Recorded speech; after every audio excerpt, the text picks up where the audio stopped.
नमस्कार एमपी में आपका स्वागत है। मैं हूं आपके साथ आकाश सेन और आज का दिन काफ़ी ऐतिहासिक है क्योंकि आज विश्व जनसंख्या दिवस है। और आज के दिन इसलिए भी मनाया जाता है क्योंकि ऐतिहासिक रूप से अगर हम देखें तो जनगणना सिर्फ आज के दिन नहीं, ऋग्वेद पुराणों में भी दिखता है कि किसी चीज़ की बेहतर प्लानिंग के लिए जनगणना ज़रूरी है। और क्यों ये ज़रूरी है और क्यों विश्व जनसंख्या दिवस मनाया जाता है, इसी पर आज हम चर्चा करेंगे। मेरे साथ दो खास मेहमान मौजूद हैं। निदेशक हैं जनगणना मध्य प्रदेश की जो हैं भावना वालिम्बे जी, बहुत बहुत स्वागत है मैम आपका दूरदर्शन में। इसके अलावा हमारे साथ डॉक्टर प्रभाकर तिवारी जी भी हैं, सीएमएचओ भोपाल हैं। सर बहुत बहुत स्वागत है आपका भी। भावना जी, आपसे शुरुआत करना चाहूँगा क्योंकि जनसंख्या की बात आती है तो सबसे पहले जनगणना वो निकल कर सामने आता है। तो जनसंख्या का अगर समझना है तो जनगणना को पहले समझना होगा, क्योंकि बिना गिनती के, क्योंकि गणना के बिना गणना के किसी भी चीज़ की प्लानिंग नहीं हो सकती। तो कैसे इसकी शुरुआत हुई इस दिवस को मनाने की और किस तरीके से जनगणना विभाग काम करता है, इस पर मैं आपसे जवाब चाहूँगा कि इस पर आप प्रकाश डालें। एक्चुअली जनगणना हर 10 साल में देश की कल्चरल, सोशल, इकोनॉमिक डेटा के कलेक्शन का एक प्रोसेस है और ये दो फेजेज़ में किया जाता है। और जब ये डेटा कलेक्शन होता है उसके बाद इसको एनालाइज करते हैं, फिर इसका डिसेमिनेशन भी किया जाता है। मतलब फेज़ 1 में हम हाउस लिस्टिंग करते हैं, घरों की गणना होती है, इंफ्रास्ट्रक्चर का की गणना की जाती है, और उसके बाद सेकंड फेज़ में परिवारों की गणना की जाती है। तो उसमें यदि हम घर की जब काउंटिंग करते हैं तो उसमें घर कैसा है, पक्का है, कच्चा है, कितने मकान हैं, कितने कमरे हैं, कौन सा फ्यूल यूज़ होता है, कितने इंटरनेट की पहुंच है कि नहीं है, कितने गजट्स, जो भी परिवार मकान में है वो सब की काउंटिंग होती है। दूसरे फेज़ में हम परिवार के बारे में करते हैं कि हेड ऑफ़ द फैमिली, उसका मेल फीमेल कौन हेड ऑफ़ द फैमिली, कितने मेंबर्स हैं, लिटरेसी रेट क्या है, एज ग्रुप क्या है, लैंग्वेज क्या है, मातृभाषा, इस सब का कलेक्शन किया जाता है। तो यदि हम देखें तो जनगणना सबसे पहले सिस्टमेटिक तरीके से 1881 में पहली बार हुई थी और उसके बाद हर 10 साल में जनगणना की जाती रही है। 1951 में इंडिपेंडेंस के बाद पहली जनगणना हुई, जो और अब जो जनगणना होनी थी वो इंडिपेंडेंस के बाद की 8वीं जनगणना होगी, और टोटल में देखें तो ये 16th जनगणना होगी। मैम एक चीज़ और आपके पास लौटूंगा मैं, प्रभाकर तिवारी जी सर भी हमारे साथ है। सर अगर हम बात करें तो स्वास्थ्य और जनगणना दोनों विभाग अनुकूल है, क्योंकि जब बात आती है प्लानिंग की तो प्लानिंग और आंकड़े तो समझ में आ गए, लेकिन स्वास्थ्य भी ज़रूरी है क्योंकि हम देख रहे हैं कि लिंग अनुपात भी बहुत तेज़ी से बदल रहा है। और इस बार अगर हम बात करें तो 8 बिलियन की थीम भी रखी गई है कि 8 बिलियन की थीम है। तो आप कैसे समझ रहे हैं सर इस थीम को, और क्यों, किस तरीके से स्वास्थ्य विभाग इस क्षेत्र में काम करता है? देखिए, जैसा आप जानते हैं कि जो वर्ल्ड पॉपुलेशन डे या विश्व जनसंख्या दिवस है जी। ये 1990 से लगातार मनाया जाता रहा है। इसमें दो चीज़ों पर हम वो करें कि हमने 11 जुलाई ही क्यों चुना। तो ये माना जाता है कि 11 जुलाई 1987 का एक दिन था जब ये माना गया कि हमारी यानी विश्व की जनसंख्या 5 अरब पार कर गई या 5 बिलियन को पार कर गई। तो उस दिवस को करने के लिए, और जैसा कि आप जानते हैं कि जैसे जैसे जनगणना बढ़ती है वैसे वैसे हमारे संसाधनों पर बहुत ज़्यादा बोझ बढ़ता है, और जनसंख्या को करने के लिए उसको पूरा करने के लिए अधिक हमें संसाधन जुटाने पड़ते हैं। तो भारत जो है इसको बहुत पहले ही पहचान लिया था। अगर हम देखें तो हम 1952 में पूरे विश्व में हिंदुस्तान पहला ऐसा देश था जिसने अपनी एक पॉलिसी बनाई और फैमिली प्लानिंग प्रोग्राम को लॉन्च किया। जैसे जैसे जनसंख्या आगे बढ़ती रही, जैसे जैसे हमारी सोच इसके मामले में मैच्योर होती गई, हमने इसमें और अधिक चीज़ों को इंक्लूड करते चले गए। जैसे हम देखें तो 1979 में 1979 में इसको बदलकर एक फैमिली वेलफेयर प्रोग्राम के तौर पर रिलॉन्च किया गया। और इसमें जैसे पहले अगर हम देखें फैमिली प्लानिंग में बेसिकली जो है सबसे ज़्यादा उपयोग होता है स्टेलाइजेशन का, मतलब जो परमानेंट मेथड्स थे या जिसको हम सरल भाषा में कहते हैं कि नसबंदी पर पूरा जोर था। पर धीरे धीरे सरकार ने यह भी समझा कि सिर्फ नसबंदी नहीं, दूसरे साधन भी जरूरी है, और उसके साथ साथ जो रिप्रोडक्टिव एंड चाइल्ड हेल्थ है वो भी उतना ही जरूरी है, न्यूट्रिशन भी उतना ही जरूरी है। तो धीरे धीरे ये सारी चीजें उसमें जुड़ती चली गई। तो इस तरह से हमारा जो प्रोग्राम है वो आगे बढ़ता रहा। और जैसा आपने बताया कि इस बार की जो थीम है that is a world of 8 billion towards a resilient future for all, harnessing opportunities and ensuring rights and choices for all. मतलब सबके लिए हमें अवसरों का दोहन करना है और सभी के लिए हमें अधिकार और विकल्प सुनिश्चित करने हैं। तो इस तरह से हम इसको आगे बढ़ते चले जा रहे हैं और जैसा आप जानते हैं कि हम लोग लगभग 8 बिलियन तक पहुंच चुके हैं और जल्दी हम 8 बिलियन को भी जो आंकड़ा है उसको हम पार कर लेंगे।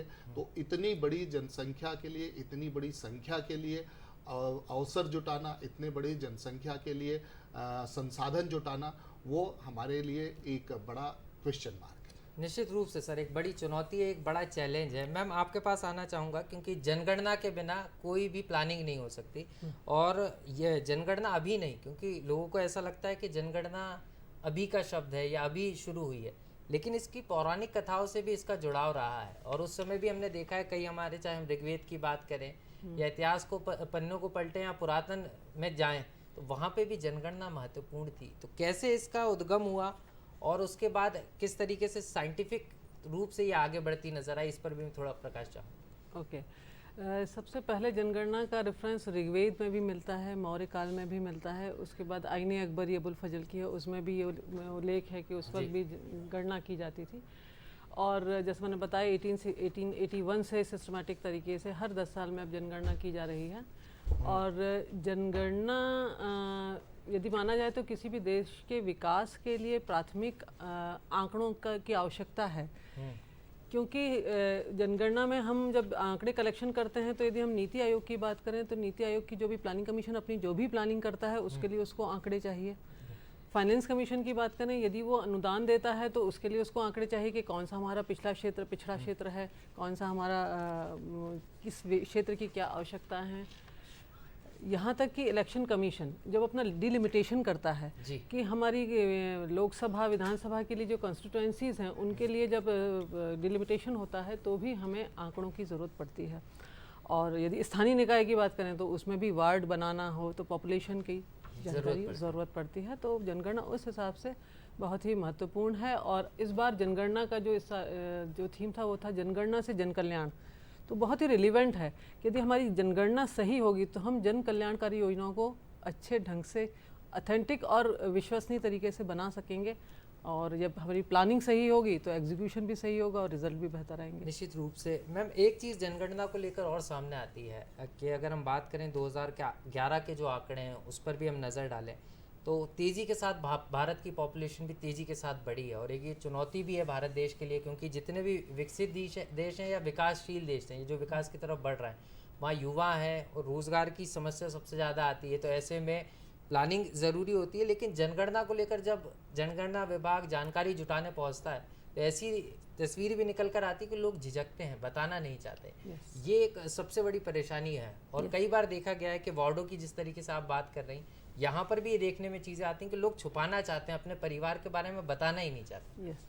तो ये एक अवेयरनेस बढ़ाने की बहुत ज़्यादा ज़रूरत है, क्योंकि सेंसस एक्ट 1948 और उसका 1990 में सेंसस नियम बने, उसके तहत हर नागरिक का ये दायित्व है कि जब आपसे जनगणना के बारे में, आपके बारे में जो जानकारी मांगी जाए तो उसको सही जानकारी अवश्य उपलब्ध कराएं। इसके लिए प्रोविज़न भी है, यदि आप गलत जानकारी देते हैं तो आपके खिलाफ दंडात्मक कार्रवाई हो सकती है, कारावास हो सकता है या पेनल्टी भी हो सकती है।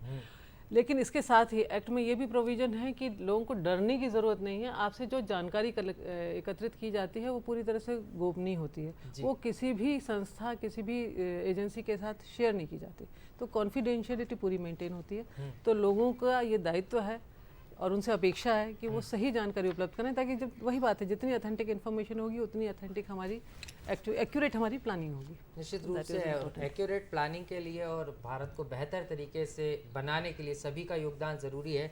CMHO सर भी हमारे साथ हैं। सर, बात स्वास्थ्य की करें और जिस तरीके से आपने पहले ही बताया आंकड़ों के ज़रिए कि किस तरीके से भारत ने फैमिली वेलफेयर के लिए काफ़ी पहले जो है शुरुआत इसकी कर दी थी, लेकिन अगर हम बात करें तो मौजूदा स्थिति में आप क्या पाते हैं, क्योंकि हम देख रहे हैं कि एक तरफ जनसंख्या तेज़ी के साथ बढ़ रही है, लेकिन लिंग अनुपात की अगर हम बात करें तो वो घटता बढ़ता भी नज़र आता है। हम देखते हैं पुरुषों की तुलना में महिलाएं कम हैं। तो ये एक बड़ी समस्या भी है कि लिंग अनुपात भी काफ़ी तेज़ी के साथ चेंज हो रहा है। आपकी बात बिल्कुल सही है। अगर आपको याद हो तो ये लगभग हम देखें तो 90 और 90 से 2000 के दशक में और कुछ हद तक इवन 2010 तक भी ऐसा देखने में आया था कि जो लिंगानुपात है जो बराबर होना चाहिए वो धीरे धीरे हमारे यहाँ कन्याओं की संख्या में कमी देखी गई थी। पर प्रसन्नता की बात है कि अब ये धीरे धीरे बढ़ता चला जा रहा है और अब जो आप देखेंगे ये लगभग 932 के आसपास भारत में है और उम्मीद ये की जा रही है कि जब हम इसको 10 साल बाद देखेंगे तो लगभग ये 942 तक और बढ़ जाएगा। तो ये हमारे लिए प्रसन्नता का विषय है।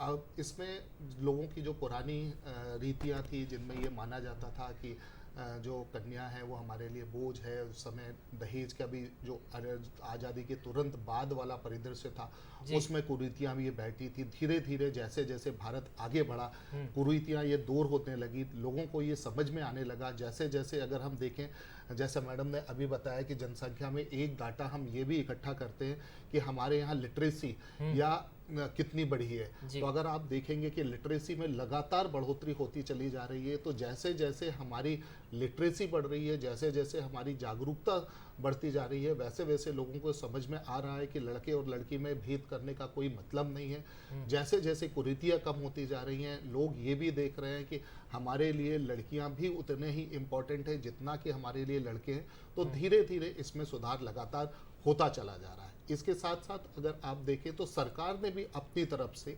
पीसीपीएनडीटी एक्ट का आपने नाम सुना होगा, जिसमें प्री नेटल डायग्नोस्टिक टेक्निक्स पर सरकार ने कुछ पाबंदियां लगाई थी। और अगर आप देखें तो आजकल जो भी अल्ट्रासोनोग्राफी मशीन्स हैं या जो भी जेनेटिक क्लिनिक्स हैं उनका रजिस्ट्रेशन होना ज़रूरी है। अगर कोई बिना रजिस्ट्रेशन के इसको चलाते हुए पाया जाता है तो उसके खिलाफ दंडात्मक कार्यवाही सरकार सुनिश्चित करती है। तो अगर हम देखें दोनों चीज़ें, जागरूकता और प्लस सरकार की तरफ से जो कानून बनाए गए हैं, उन दोनों का इफेक्ट देखने को मिला है। और उससे अगर हम देखें तो मोटे तौर पर हमें दिख रहा है कि हम लोग धीरे धीरे अपने लक्ष्य की तरफ बढ़ रहे हैं।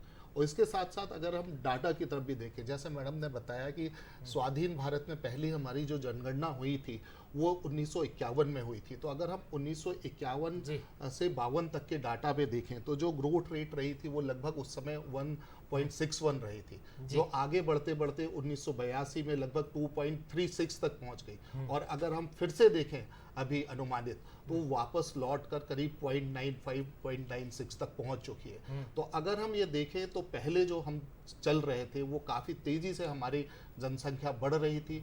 अब उसमें वृद्धि में कमी तो आई है पर वृद्धि अभी भी जारी है। हमारा जो एम है वो हमारा एम है रिप्लेसमेंट लेवल तक पहुंचना। तो अभी भी हमें रिप्लेसमेंट लेवल तक पहुंचना जरूरी है। अगर हम देखें तो रिप्लेसमेंट लेवल के बाद एक वो भी समय आता है, जैसे हम देखें जर्मनी या हंगरी में जहाँ पे डिक्लाइनिंग पॉपुलेशन हो गई है। तो अभी हम प्रयास कर रहे हैं दो चीज़ों के लिए। पहली चीज़ तो हम रिप्लेसमेंट लेवल तक पहुंच जाए और दूसरी चीज़ हर एक कपल को उसकी चॉइस, मतलब जो एक बास्केट ऑफ चॉइस होती है, हम किसी को ये नहीं कहते कि आपको यही करना है। उसके पास चॉइसेस हैं फैमिली प्लानिंग के लिए। वो टेम्पोररी मेथड अपनाना चाहता है या परमानेंट मेथड जैसे नसबंदी अपनाना चाहता है, कितने समय के लिए चाहता है, वो कपल अपना बच्चा कब चाहता है। अब आप देखेंगे कि कई बार हमने देखा है कि कई कपल्स जो अपना कैरियर बनाने के लिए अपनी प्रेगनेंसीज, अपने ऑफस्प्रिंग्स को लाना डिले करते हैं। तो ये अधिकार भी सरकार ने दिया है, जो भी हो, अगर बच्चा जो भी चाहता है वो उसी समय हो जब पेरेंट्स उसकी अपब्रिंगिंग के लिए पूरी तरह से तैयार हों। और अगर वो चाहते हैं कि अगला बच्चा हमें नहीं चाहिए तो सरकार उसके लिए भी उन्हें सपोर्ट करती है। सर, कुल मिलाकर इसमें भी प्लानिंग की बात आ गई, क्योंकि अगर स्वास्थ्य की बात हो और उसके साथ भी प्लानिंग आ गई। मैम, आपके पास आना चाहूँगा। बात जनगणना की होती है और इधर जनसंख्या भी जा का पूरा रेशियो निकल कर सामने आता है। इसमें अगर हम बात करें तो सैंपल रजिस्ट्रेशन प्रणाली जो है ये क्या है और किस तरीके से इसको देखते हैं आप? देखिए, ऐसा है कि जैसा मैंने बताया कि सेंसस तो हर 10 साल में एक बार होती है और काफ़ी डिटेल होती है। लेकिन सैंपल रजिस्ट्रेशन सिस्टम के तहत हम लोग सैंपल में कुछ सिलेक्टेड अर्बन और रूरल यूनिट्स को सिलेक्ट कर लेते हैं और वहाँ पर पहले बेसलाइन सर्वे किया जाकर फैमिली सेलेक्ट कर ली जाती हैं और उसके बाद हमारा जो इन्यूमरेटर होता है वो रेगुलर विज़िट करके अपना फॉर्मेट अपडेट करता रहता है और उस क्षेत्र में जो इन्फेंट मोर्टेलिटी यदि कोई है तो जन्म दर, मृत्यु दर, उसकी डेटा कलेक्शन करता है। इसको क्रॉस चेक करने के लिए हमारे यहाँ एक सुपरवाइज़र भी है जो भी उस डेटा को वो भी अपने इंडिपेंडेंटली कलेक्ट करता है और यदि कोई उसमें विरोधाभास होगा तो उसको क्रॉस चेक किया जाकर उसको ठीक किया जाता है। तो इस तरह से हर साल हमारे पास सैंपल के रूप में निकल के आता है कि हमारे यहाँ क्या इन्फेंट मोर्टेलिटी रेट चल रहा है, क्या मैटरनल मोर्टेलिटी रेट है। तो हम जन्म दर, मृत्यु दर, प्रजनन दर, ये सारी डेटा हमारे पास रेगुलर कलेक्ट होता रहता है, जबकि सेंसस तो 10 साल में एक बार होती है, लेकिन SRS के माध्यम से हमारे पास रेगुलर ये इन्फॉर्मेशन आती रहती है, जो इन्फॉर्मेशन हेल्थ डिपार्टमेंट या दूसरा डिपार्टमेंट जिनके लिए इन्फॉर्मेशन रिलीवेंट है उनके द्वारा ये यूज़ की जाती है। चलिए मैम, लौटूंगा, फिलहाल वक्त हो चला एक छोटे से ब्रेक का, हम जल्द हाजिर होते हैं, आप बने रहिए हमारे साथ।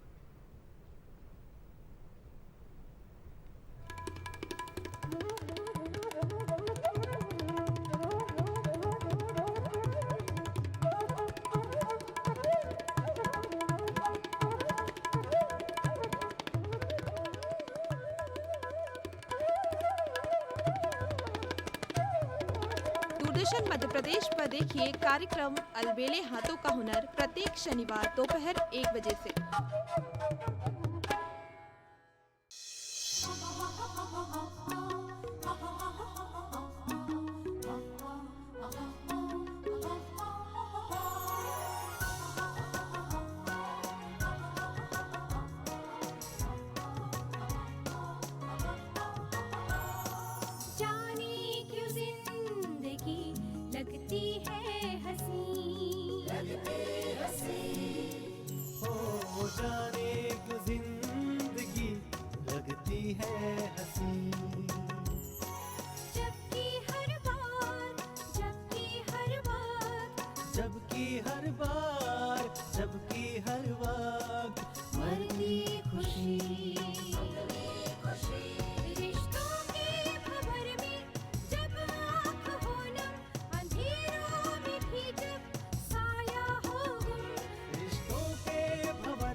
दूरदर्शन मध्य प्रदेश पर देखिए धारावाहिक जीत जाएंगे हम प्रत्येक।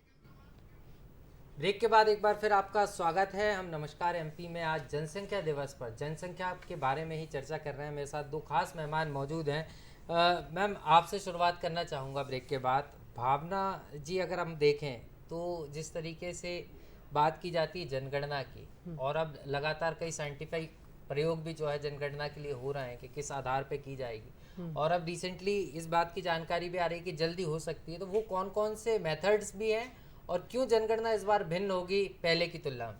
जी, इस बार की जनगणना वाकई पिछली जनगणनाओं से काफ़ी भिन्न होगी, और यदि हम दूसरे शब्दों में कहें तो ये डिजिटल जनगणना होगी। डिजिटल इन द सेंस कि हमारा जो इन्यूमरेटर है, जो प्रगणक है, जो घर घर जाकर सर्वे करता है और फॉर्मेट्स भरता है, तो उसके पहले उनके पास काफ़ी बड़े बड़े पत्रक हुआ करते थे और जिनको भरने में उनका काफ़ी समय जाता था। फिर उस पत्रकों के हिसाब से हमारे यहाँ कंपाइलेशन होता था, तो उसमें भी काफ़ी समय जाया होता था। लेकिन अब पेन पेपर जनगणना के स्थान पर डिजिटल सेंसस होगी, और डिजिटल सेंसस में एक ऐप है, मोबाइल ऐप के माध्यम से हमारा इन्यूमरेटर उस फॉर्मेट को फीड करेगा, और एक पोर्टल भी डेवलप किया गया है, CMMS मतलब central management and monitoring system, जिसके तहत ये जो डेटा कलेक्शन होगा वह बहुत तेज़ी से हमारे पोर्टल पर और इस पर कंपाइल होगा। हम लोग कंपाइल करके उसके बहुत शीघ्र ही हम लोग डेटा कलेक्शन करके और उसका एनालिसिस करके दे सकेंगे। तो इसमें सबसे खास बात तो ये होगी कि इंफॉर्मेशन ऑथेंटिक होगी, कंपाइलेशन में टाइम कम लगेगा, और उसके बाद जो एनालिसिस करके जो रिजल्ट्स आते हैं वो भी बहुत जल्दी आएंगे। और हमारे जो भी एन्यूमरेटर्स हैं उनको मोटिवेट किया जा रहा है कि ज़्यादा से ज़्यादा लोग मोबाइल ऐप का इस्तेमाल करके और डेटा कलेक्शन करें। चलिए, तो डेटा कलेक्शन भी अब डिजिटली होगा, क्योंकि प्लानिंग बेहतर तरीके से हो सके, डेटा अगर ठीक आएगा तो जो लाभ है सरकार की योजनाओं का वो लोगों को बेहतर तरीके से मिल सकेगा। प्रभाकर सर भी हमारे साथ लगातार बने हुए हैं। सर, आपसे समझना चाह रहा था, क्योंकि अगर हम SRS प्रणाली की बात करें तो जनगणना भले ही कई सालों में 10 साल में एक बार होती है, 11 साल में एक बार होती है, लेकिन लगातार जनगणना विभाग जनसंख्या को लेकर अलग अलग रेशियो में छोटी छोटी जो रिसर्चें हैं वो आपको प्रोवाइड कराता रहता है और उसके आधार पर आप प्लानिंग भी करते रहते हैं। तो इसकी भी कोई क्या स्टेज है जनसंख्या की? क्योंकि लगातार ये चीज़ लोगों के मन में भी ये सवाल आता है कि जनसंख्या तो हो गई, प्लानिंग की बात हो गई, लेकिन क्या इसको भी स्टेज में बांटा है? आपका जो प्रश्न है उसको मैं दो हिस्सों में बांटकर इसका जवाब देता हूं। जैसा कि अभी मैडम ने बताया, तो जनगणना के साथ साथ जो एसआरएस सिस्टम है और सैंपल रजिस्ट्रेशन सिस्टम, और इसके साथ ही अगर आप देखें तो बीच में एनएफएचएस यानी नेशनल फैमिली हेल्थ सर्वे, जो अभी आपने देखा होगा कि 2021 में हमें एनएफएचएस 5 का डाटा अभी मिला है। तो ये हमें बीच बीच में इंटरमिटेंटली ये गाइड करते रहते हैं कि हम किस ओर बढ़ रहे हैं, और ये न सिर्फ संख्या हमें देते हैं बल्कि दूसरे आंकड़े भी हमें देते हैं, और काफ़ी सारे हेल्थ रिलेटेड आंकड़े भी, जैसे मैंने अभी बताया कि हमारा जो लिटरेसी है वो किस तरह से बढ़ रहा है। इवन जो एनएफएचएस के सर्वे हैं उसमें इम्यूनाइजेशन, एनीमिया, और अभी जो लेटेस्ट सर्वे हुआ है उसमें इवन जो डायबिटीज़ और हाइपरटेंशन है इनका भी डाटा उसमें इंक्लूडेड रहता है। तो ये जो हमें जनगणना विभाग और दूसरे विभाग हमें डाटा देते हैं, तो निश्चित तौर पर जैसा अभी मैडम ने भी बताया कि ये जो डाटा है हमें दो चीज़ों में मदद करता है। पहले तो आगे प्लानिंग में, और दूसरा अगर हम देखें मॉनिटरिंग में कि हमारा जो प्लान है वो ठीक तरीके से या ठीक दिशा में चल रहा है कि नहीं चल रहा है। तो ये तो हुआ जो हमारा को जनगणना विभाग से सहयोग मिलता है, और अगर देखा जाए तो ये दोनों, हमारा विभाग और उनका विभाग, एक दूसरे के कॉम्प्लीमेंट्री है। उन्हीं के द्वारा जो डाटा दिया जाता है उस पर हम योजनाएं बनाते हैं, और उन योजनाओं का कितना प्रभाव पड़ा है वो हमें फीडबैक फिर से वहाँ से मिलता है। अब हम आपके दूसरे प्रश्न पे आए कि जो हमारे अलग अलग स्टेजेस होते हैं, तो अगर हम देखें तो हम मोटे तौर पर जो जनसंख्या वृद्धि है उनको 5 मोटे स्टेजेस में देख सकते हैं। जो पहला अगर हम देखें तो एक गणितीय डाटा है हमारी बर्थ रेट और डेथ रेट।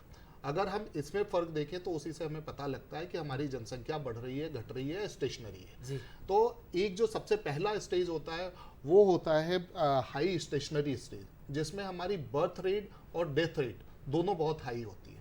इस कारण जनसंख्या जो है बहुत तेज़ी से नहीं बढ़ती है।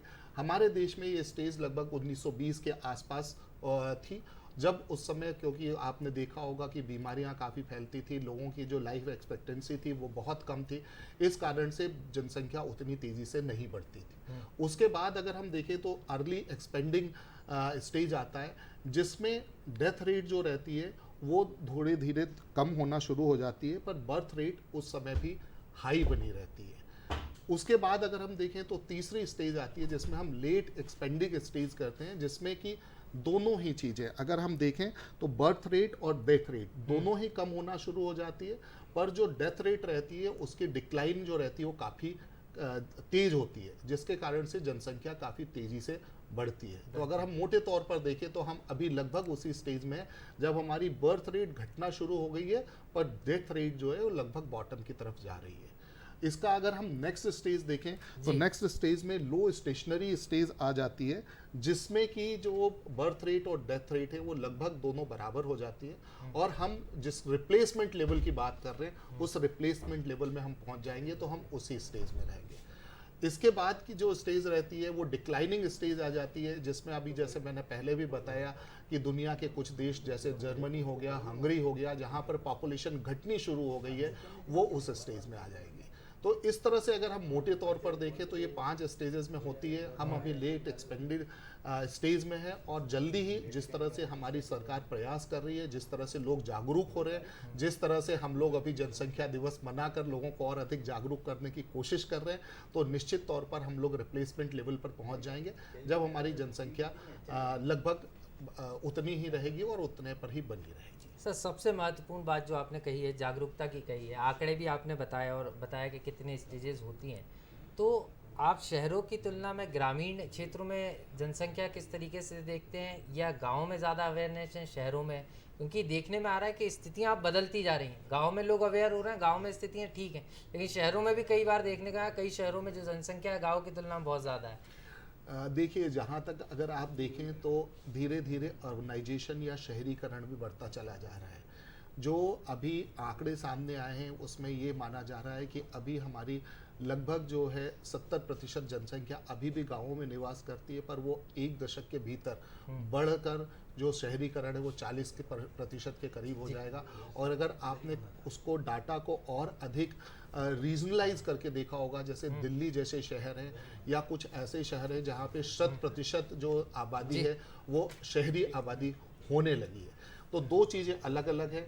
जो लिटरेसी भले ही गाँवों में कम हो सकती है, पर जागरूकता वहाँ भी उतनी है। धीरे धीरे वहाँ पर भी लोग जागरूक हो रहे हैं और अपने अधिकारों के प्रति और अपने कर्तव्यों के प्रति, दोनों के प्रति उनमें जागरूकता देखने को मिल रही है। तो ये जो गैप है वो धीरे धीरे जैसे जैसे संचार के साधन बढ़ रहे हैं वैसे वैसे कम होता चला जा रहा है।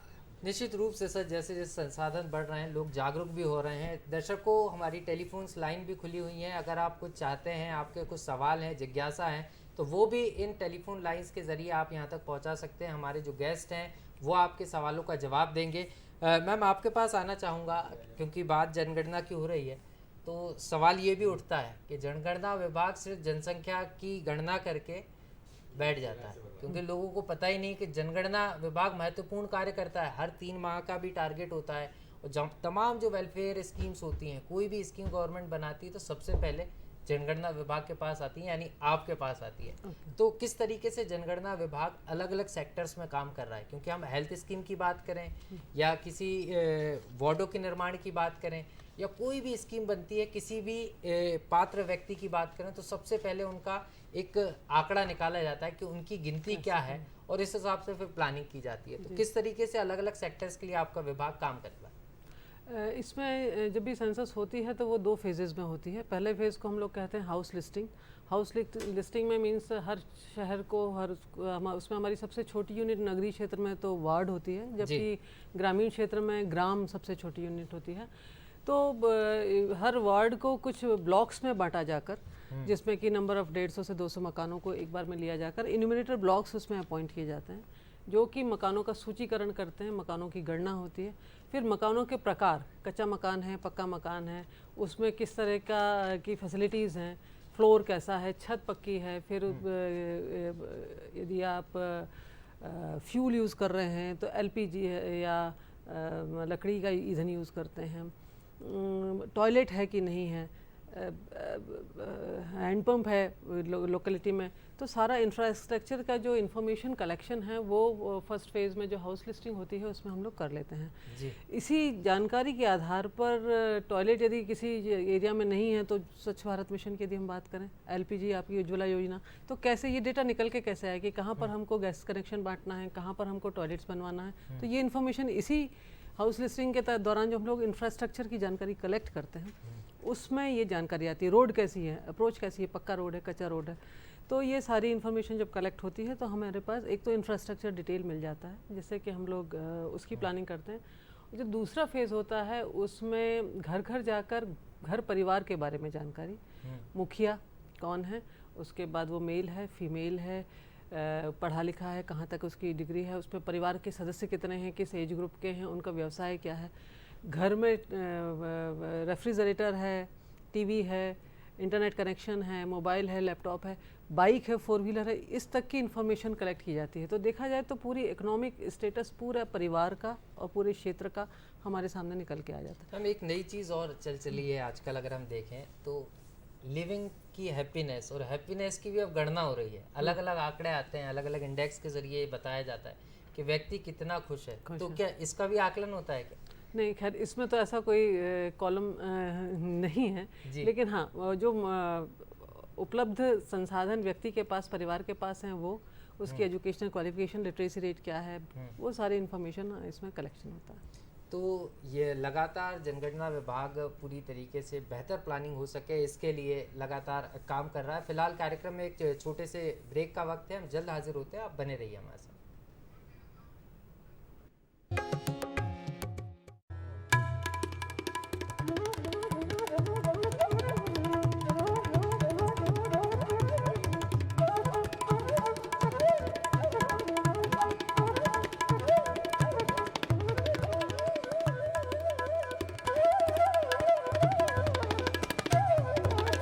दूरदर्शन मध्य प्रदेश पर देखिए कार्यक्रम अलबेले हाथों का हुनर प्रत्येक शनिवार दोपहर 1 बजे से।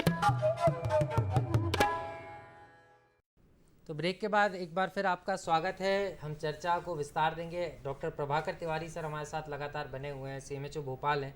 सर, बात स्वास्थ्य की हो और आंकड़ा ना हो तो बड़ी मुश्किल हो सकती है, और लगातार हम देख रहे हैं कि कई योजनाएं, हेल्थ स्कीम्स ऐसी चल रही हैं जिनमें छोटे छोटे सेक्टर्स के ज़रिए लगातार लोगों को स्वस्थ रखने की पहल हो रही है।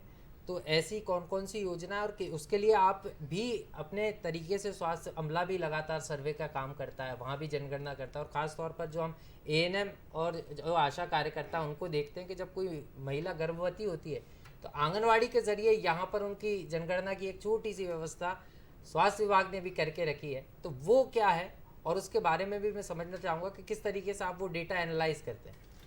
देखिए, जैसा आपने देखा होगा कि हमारे यहाँ भी बीच बीच में काफ़ी सारे कैंपेन्स चलते रहते हैं।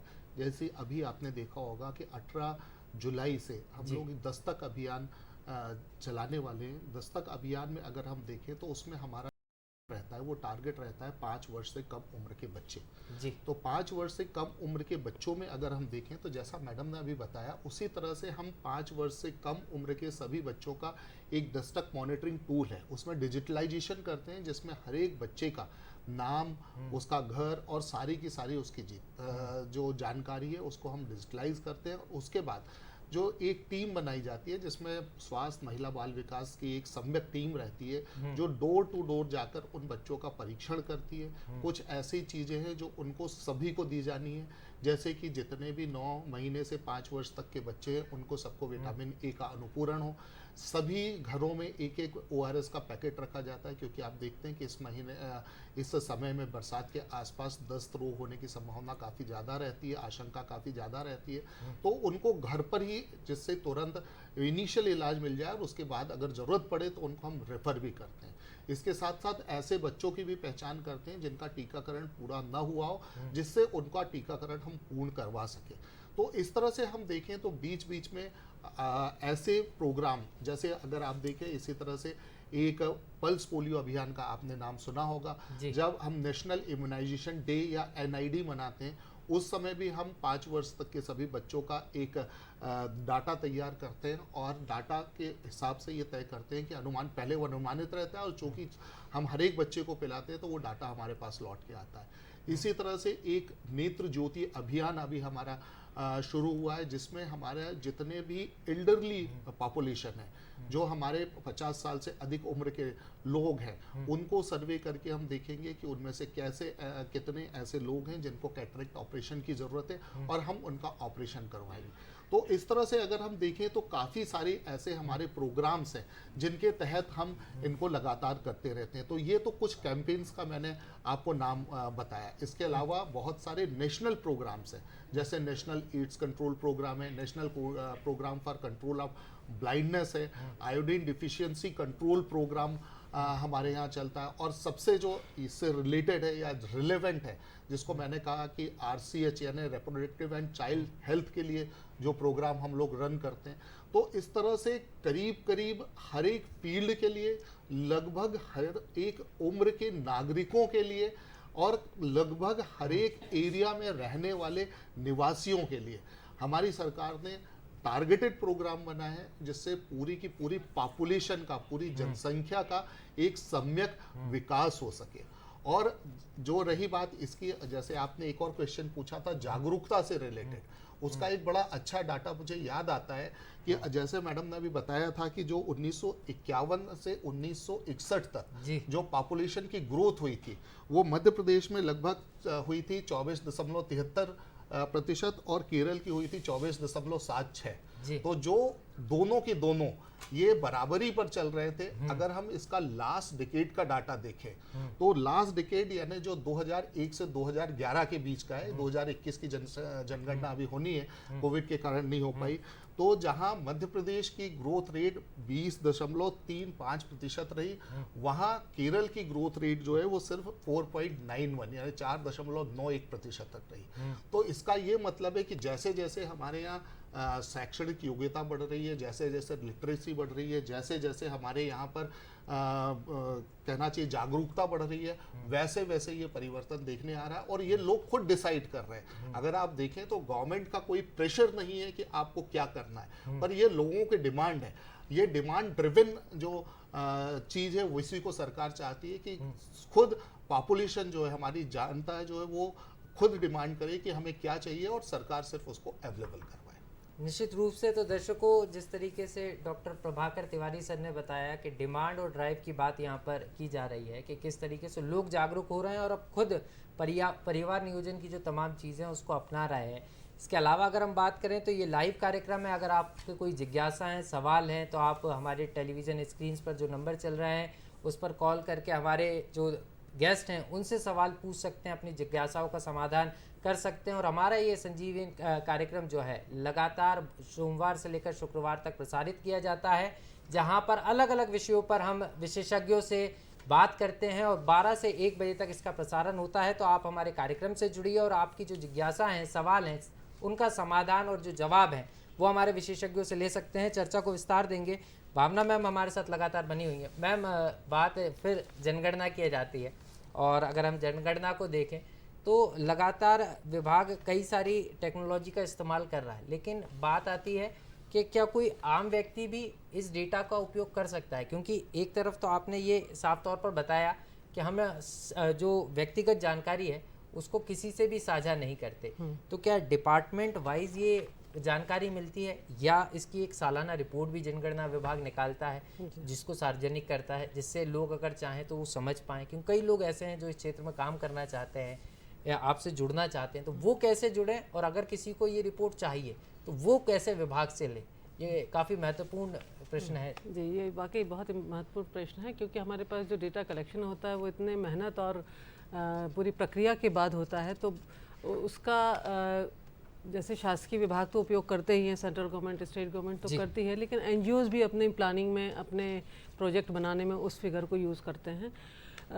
ये डेटा ज़्यादा से ज़्यादा लोगों तक पहुंच सके, तो इसमें हम लोगों ने वर्क स्टेशन करके डेवलप किया है कि हमारी यूनिवर्सिटी से भी टाई अप है, हमारे ऑफिस में भी वर्क स्टेशन सेटअप है कि लोग आके, कोई स्टूडेंट यदि कोई एनालिसिस कर रहा है, कोई रिसर्च कर रहा है, तो हमारे यहाँ के डेटा प्राप्त कर सकता है। वेबसाइट पर भी काफ़ी डेटा ऑलरेडी उपलब्ध है। बस पॉइंट सिर्फ यही है कि इंडिविजुअल डेटा को हम लोग साझा नहीं करते, और इवन आरटीआई में सूचना के अधिकार में भी यदि कोई जानकारी व्यक्तिगत किसी की मांगता है तो वो उपलब्ध नहीं कराई जा सकती। लेकिन बाकी जो डिस्ट्रिक्ट लेवल इंफॉर्मेशन है उसके लिए हम लोग डिस्ट्रिक्ट DCHB करके हैंडबुक भी डेवलप करते हैं जी। तो यदि हम एक डिस्ट्रिक्ट को लें तो उसका पूरा इंफ्रास्ट्रक्चर से लेके वहाँ पर कितने male female, literacy rate, 0 to 6 के कितने बच्चे हैं, पूरी इन्फॉर्मेशन, डिसेबिलिटी, उस ज़िले में कितने डिसेबल्स हैं उनकी इन्फॉर्मेशन भी मिल जाएगी। तो जैसे हम हेल्थ डिपार्टमेंट की बात कर रहे हैं, वैसे सोशल वेलफेयर डिपार्टमेंट जो है, सामाजिक न्याय विभाग, उनको यदि डिसेबिलिटी के लिए, डिसेबल्स के लिए कोई योजना लानी है तो उनको मालूम है कि स्टेट में इतने डिसेबल्स हैं, इतने इस टाइप की डिसेबिलिटी है, आँख से विकलांग है या पैरों से है या जिस तरह की भी डिसेबिलिटी है, तो उसकी भी कैटेगरी हम लोग निकाल के देते हैं। तो ये इन्फॉर्मेशन इस तरह से काम आती है और पब्लिक के लिए भी इन्फॉर्मेशन उपलब्ध है। मैम, तो ये सालाना काम होता है या मासिक इस काम को किया जाता है? क्योंकि लगातार जो डेटा है, क्योंकि हम देख रहे हैं डिजिटल वर्ल्ड भी है और पॉपुलेशन में भी लगातार बढ़ना घटना जारी रहता है, ऐसे में इसको किस तरीके से अपडेट करते हैं? इसकी भी कोई टाइम लिमिट आपने तैयार की है कि इतने टाइम में इसको अपडेट किया जाए? ओके, ये बहुत इंपॉर्टेंट प्रश्न आपने पूछा। देखिए, जनसंख्या तो 10 साल में एक बार होती है, पूरी डिटेल होती है जैसा मैंने पहले ब्रीफ किया, लेकिन एक सिविल रजिस्ट्रेशन सिस्टम भी हमारे पास है जिसमें कि डॉक्टर्स और CMOs, नगर पालिका, इन सबको रजिस्ट्रेशन ऑफिसर बनाया गया है। तो ब्लॉक मेडिकल ऑफिसर हो या सिविल चीफ नगर म्यूनिसिपल ऑफिसर हो, CMO, इन सब की जिम्मेदारी है कि उस क्षेत्र में और रूरल एरिया में ग्राम पंचायत, जी जी, तो वहाँ यदि डेथ होती है या बर्थ होती है तो उसको रजिस्टर कराना अनिवार्य है और कराया भी जा रहा है। तो इसके माध्यम से हमारा डेथ और बर्थ रजिस्ट्रेशन एक्ट जो 1969 है उसके तहत हम जानकारी कलेक्ट करते हैं और हमारा डेटा अपडेट होता रहता है। यदि कोई मृतक है तो उसका, मान लीजिए, राशन कार्ड से नाम कट जाएगा, यदि कोई एडिशन हुआ है तो भाई किसी का जन्म हुआ है तो वो रिकॉर्ड में अपडेट हो जाता है। तो इस तरह से जो पॉपुलेशन है वो रिकॉर्ड जो है वो अपडेट होता रहता है। तो लगातार देखिए, जनगणना विभाग को सिर्फ आप जनसंख्या से नहीं समझिएगा, लगातार जो तमाम प्लानिंग होती है वो जनगणना विभाग करता रहता है कि किस तरीके से किस योजना का लाभ जनता को किस तरीके से मिलेगा, और उसके जो आंकड़े जुटाने का काम है ऑथेंटिक, वो जनगणना विभाग करता है। फिलहाल कार्यक्रम में एक वक्त हो चला है छोटे से ब्रेक का, हम जल्द हाजिर होते हैं, आप बने रहिए हमारे साथ। अमरनाथ यात्रा पर जाने वाले श्रद्धालुओं के लिए कुछ खास जानकारी।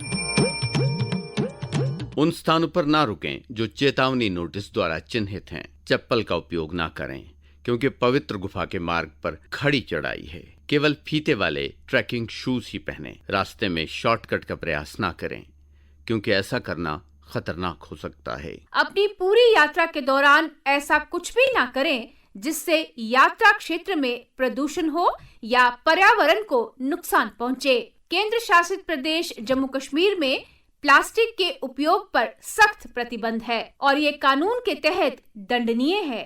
वेस्ट मटेरियल को नजदीक के कूड़ेदान में ही फेंकें। सभी प्रकार के जैविक कचरे को हरे रंग के कूड़ेदान में ही डालना चाहिए। जय जय बाबा बर्फानी।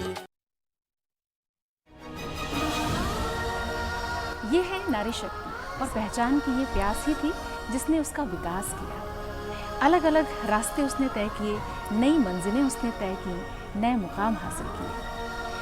पहचान की इसी प्यास के पीछे महिलाओं ने भी सफ़र तय किया और अलग अलग क्षेत्रों में प्रवेश किया और अपनी उपस्थिति ही नहीं दर्ज की बल्कि सफलता की नई कहानियां उन्होंने कही। ये है नारी शक्ति। एक के बाद एक बार फिर आपका स्वागत है और नमस्कार एमपी के जरिए हम ऐसे ही मुद्दों को उठाते हैं और आज जनसंख्या दिवस है और इस कार्यक्रम से आप हमारे टेलीविज़न स्क्रीन पर जो नंबर दिखाई जा रहा है उसके ज़रिए जुड़ सकते हैं। इसके अलावा अगर हम बात करें तो सोमवार से शुक्रवार लगातार ये प्रोग्राम 12 से 1 बजे तक टेलीकास्ट होता है। इस दौरान भी अगर आप किसी विषय पर अपने विचार साझा करना चाहते हैं, उसके सवाल के जवाब जानना चाहते हैं तो हमारे विशेषज्ञों से सीधे बात कर सकते हैं, चर्चा को विस्तार देंगे। सर, आपके पास आना चाहूँगा क्योंकि अगर हम बात करें तो तमाम आंकड़े की बात हो गई और बात फिर आ जाती है, हाल ही में हमने कोविड की महामारी पूरे देश और पूरे विश्व ने झेली और यहाँ पर सबसे बड़ा चैलेंज था कि लोगों का टीकाकरण करना, और उस दौरान भी सबसे बड़ी चीज़ ये निकल कर आ रही थी कि जब गवर्नमेंट गाइडलाइन जारी करती थी तो सबसे बड़ा चैलेंज ये हुआ करता था कि कौन से एज ग्रुप के कितने व्यक्ति हैं और कितनी वैक्सीन आई है और कितनों को लगना है। तो यहाँ पर एक बड़ा चैलेंज था, तो इस चैलेंज को किस तरीके से आपने पार किया और यहाँ पर जो गणना की और जो आंकड़े की बात आ रही थी वो किस तरीके से आपने जुटाए, क्योंकि आंकड़े जुटाने सिर्फ कागज़ पे दिखाने के लिए नहीं, वैक्सीन मंगाने के लिए भी एक बड़ा चैलेंज था। सर, किस तरीके से ये पूरा, जैसा कि आपने बताया, तो एक और रिलेवेंट चीज़ मैं आपके साथ ये शेयर करना चाहूँगा। अगर आपको याद हो तो जो पिछले साल की विश्व जनसंख्या दिवस की थीम थी वो थीम ही थी the impact of covid pandemic on fertility.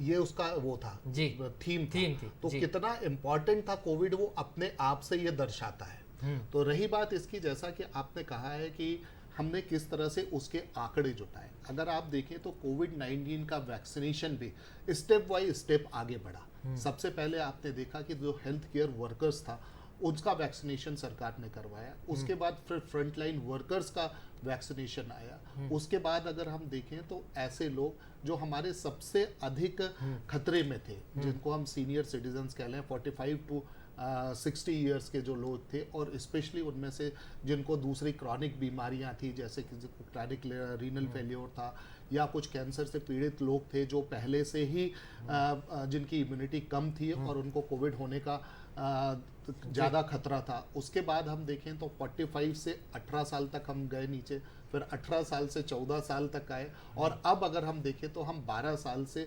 अधिक उम्र के सभी नागरिकों को अपने वैक्सीनेट करवा सकें। तो इनके लिए अगर हम देखें तो न सिर्फ एक समय में वैक्सीन जुटाना, वैक्सीन के अलावा उतना HR जुटाना जो उतने ही लिमिटेड समय में, क्योंकि शुरू में उस समय कोविड खुद भी बहुत ज़्यादा तेज़ी से फैल रहा था। आपने देखा हो कि उसको अलग अलग, जिसको हम लोग कहते हैं कि अलग अलग उसकी वो आए लहरें आई, और उन लहरों में पहली लहर, दूसरी लहर, जिसमें कुछ समय के लिए कोविड कम हुआ और उसके बाद फिर बढ़ गया, तो ऐसे समय वैक्सीनेशन करवाना अपने आप के लिए एक चैलेंज था।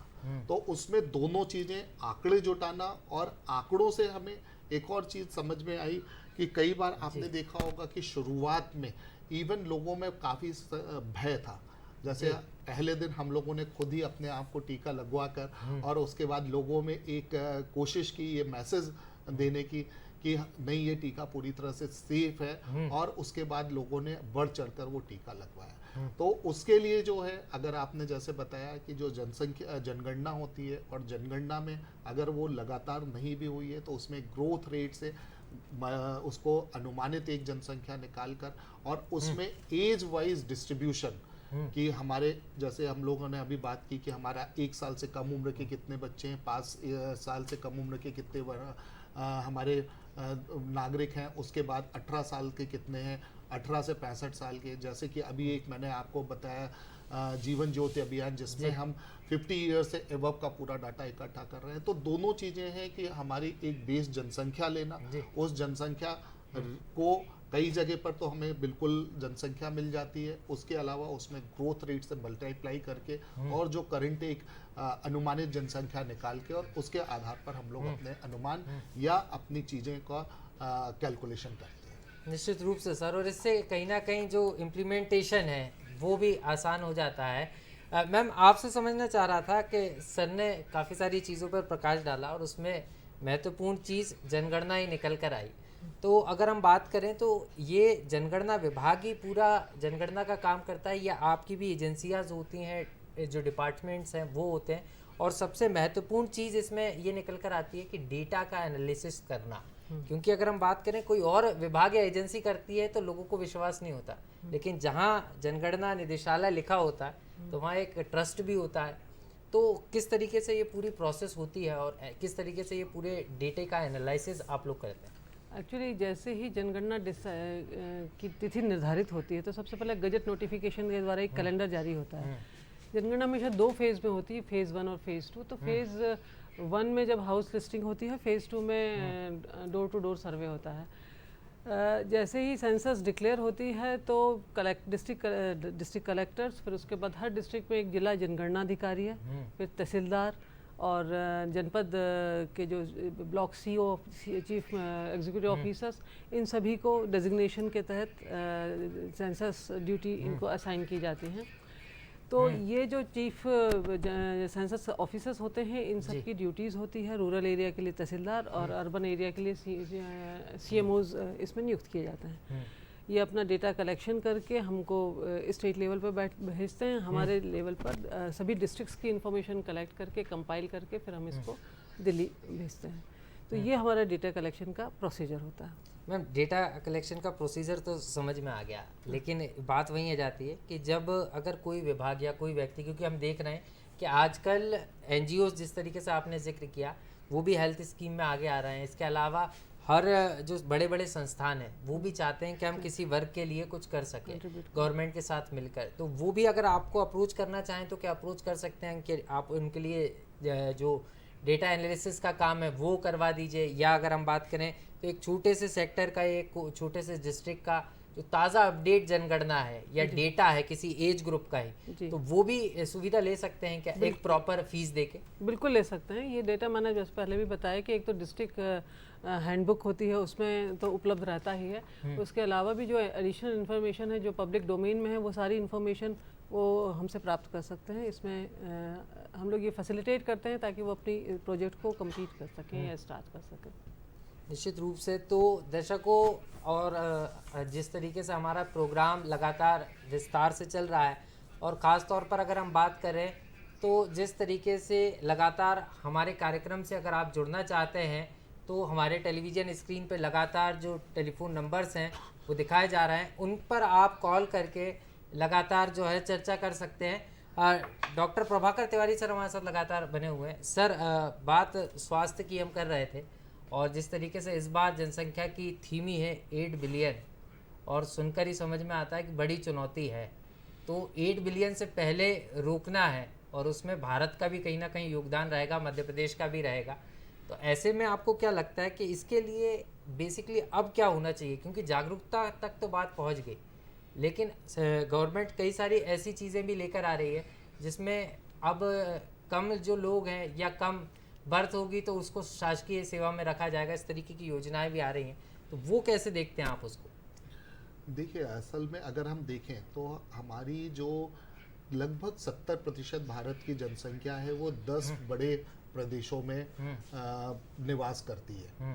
जैसे हम जानते हैं कि सबसे ज़्यादा जो हमारी जनसंख्या है वो उत्तर प्रदेश में है। उत्तर प्रदेश के अलावा महाराष्ट्र, बिहार, मध्य प्रदेश और कर्नाटक, राजस्थान, तमिलनाडु, ये कुछ ऐसे राज्य हैं लगभग 10 जो हमारी 70%। तो हमें सबसे ज़्यादा अगर देखें तो जो हमारे सदर्न एरियाज़ हैं वहाँ पर जनसंख्या की वृद्धि ऑलरेडी काफ़ी कम होनी शुरू हो गई है। बट अभी भी हम जिसको हिंदी हार्टलैंड कहते हैं, वहाँ के जो प्रदेश हैं जैसे मध्य प्रदेश हो गया, यूपी हो गया, राजस्थान हो गया, वहाँ पर अभी भी जनसंख्या की बढ़ने की दर काफ़ी अधिक है। रिलेटिवली अगर हम रिलेटिव टर्म्स में देखें कम हुई है, पर उतनी कम नहीं हुई है कि हम रिप्लेसमेंट लेवल तक पहुँच जाए।